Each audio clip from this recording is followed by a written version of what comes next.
Bayangin deh, suatu hari nanti kita bangun pagi, terus keluar rumah, ternyata dunia berubah jadi kayak film The Day After Tomorrow.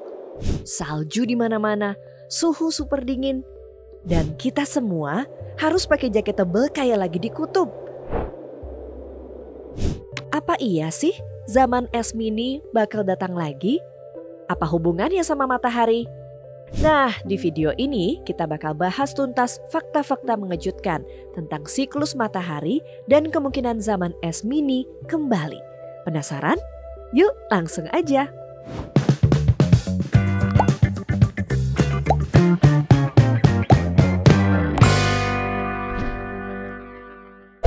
Halo, balik lagi di channel Kita dan Dunia yang selalu ngasih info-info seru dan bikin mikir. Kali ini kita bakal ngomongin sesuatu yang mungkin bikin kamu geleng-geleng kepala. Pernah dengar istilah zaman es mini? Bukan zaman es kayak di film-film fantasi ya, tapi lebih ke periode di mana bumi mengalami penurunan suhu yang ekstrim secara global. Dan yang bikin ini menarik, ternyata fenomena ini ada hubungannya loh sama siklus matahari. Iya, matahari yang tiap pagi kita lihat itu. Nah, sebelum kita bahas lebih dalam, ada baiknya kita ngerti dulu apa itu siklus matahari dan kenapa dia bisa pengaruhin iklim di bumi. Jadi, siap-siap ya, karena ceritanya bakal seru banget. Apa itu siklus matahari? Jadi, matahari itu bukan cuma bola panas yang nongkrong di langit. Dia punya ritme atau siklus aktivitas yang terjadi kira-kira setiap 11 tahun. Siklus ini dikenal sebagai solar cycle atau siklus matahari. Nah, dalam siklus ini ada dua fase utama. Yang pertama, solar maximum. Ini adalah fase di mana matahari lagi super aktif.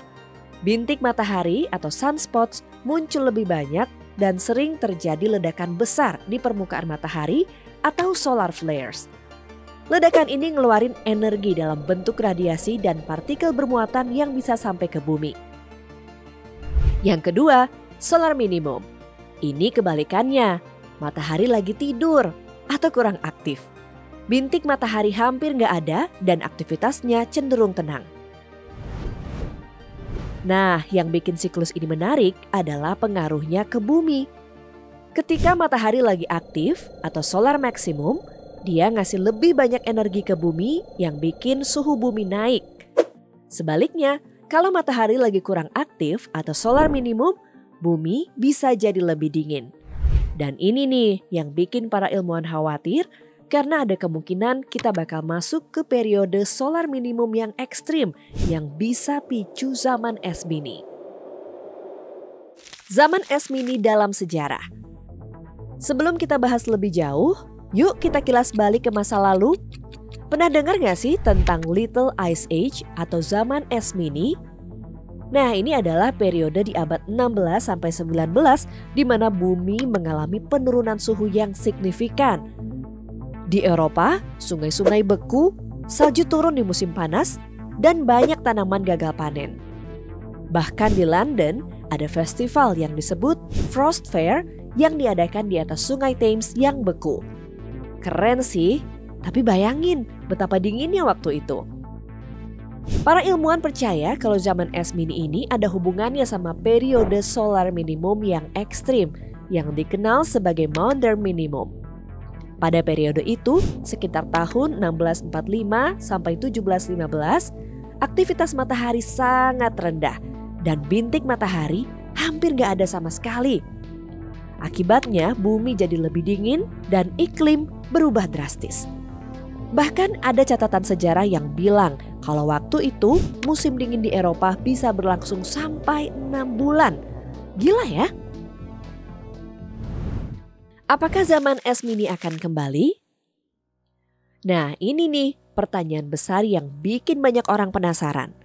Apakah kita bakal ngalamin zaman es mini lagi? Jawabannya mungkin aja. Beberapa ilmuwan memprediksi kalau matahari kita lagi menuju periode solar minimum yang ekstrim, mirip kayak modern minimum. Beberapa penelitian bahkan menunjukkan kalau aktivitas matahari saat ini lagi menurun Dan ini bisa jadi pertanda kalau zaman es mini bakal datang lagi. Contohnya, pada tahun 2020, matahari memasuki fase solar minimum yang baru. Dan beberapa ilmuwan bilang kalau ini bisa jadi awal dari periode yang lebih panjang dengan aktivitas matahari yang rendah. Bahkan ada yang nyebut periode ini sebagai Grand Solar Minimum yang bisa bertahan sampai beberapa dekade. Kalau ini beneran terjadi, bumi bisa mengalami penurunan suhu yang signifikan. Tapi jangan panik dulu ya, meskipun ada kemungkinan itu terjadi, kita juga harus ingat kalau bumi kita sekarang beda banget sama bumi di abad 16. Ada faktor lain yang bisa pengaruhin iklim, kayak pemanasan global akibat aktivitas manusia. Jadi bisa aja efek dari solar minimum ini gak separah yang kita bayangin. Teori-teori yang berkembang.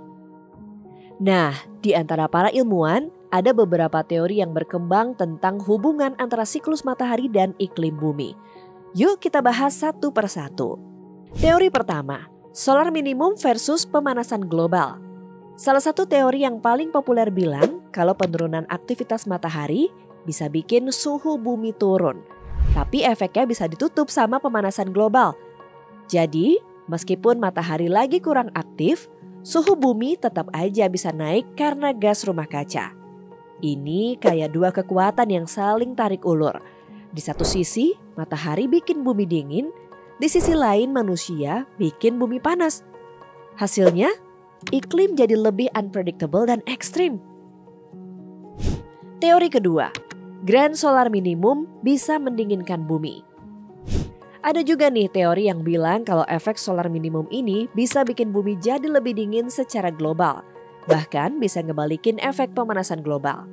Beberapa penelitian menunjukkan kalau periode Maunder minimum dulu bikin suhu bumi turun sampai 1 hingga 2 derajat Celcius.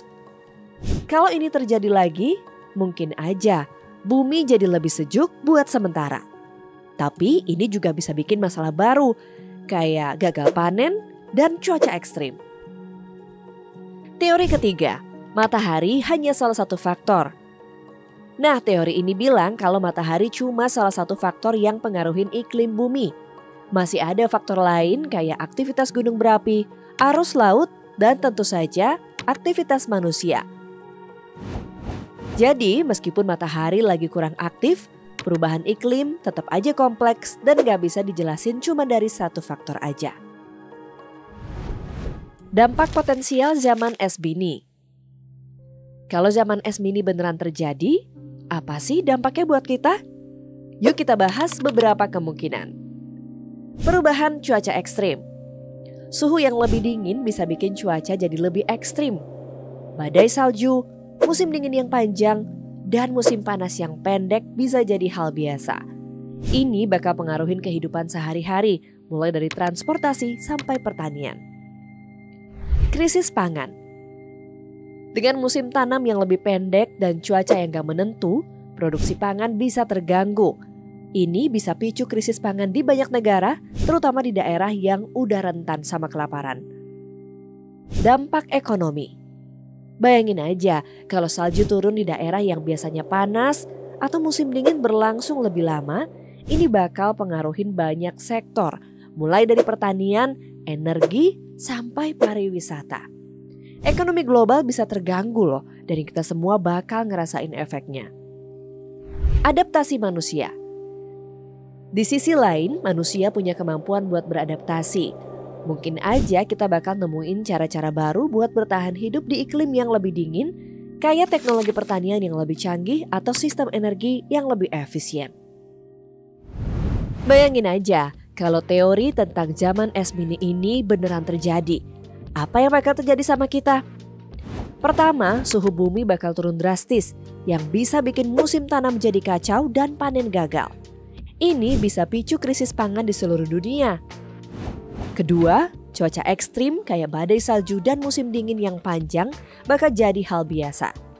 Dan yang paling serem, kita mungkin harus beradaptasi sama kehidupan yang sama sekali beda dari yang kita kenal sekarang. Tapi di sisi lain, ada juga yang bilang kalau zaman es mini ini bisa jadi penyelamat buat bumi. Dengan suhu yang lebih dingin, efek pemanasan global mungkin bisa dikurangi dan es di kutub bisa kembali terbentuk. Jadi meskipun ada tantangan besar, mungkin aja ini jadi kesempatan buat kita untuk belajar hidup lebih harmonis sama alam. Jadi, apa kita bakal ngalamin zaman es mini lagi? Jawabannya masih belum pasti. Tapi yang jelas siklus matahari punya pengaruh besar sama iklim bumi. Dan kita harus aware sama perubahan-perubahan yang terjadi. Apapun yang terjadi, yang penting kita tetap siap dan terus belajar buat beradaptasi sama perubahan iklim ya. Nah, itu dia fakta-fakta mengejutkan tentang siklus matahari dan kemungkinan zaman es mini. Gimana? Seru kan ceritanya? Jangan lupa ya buat like, share, dan subscribe buat dapetin info-info seru lainnya. Sampai jumpa di video berikutnya.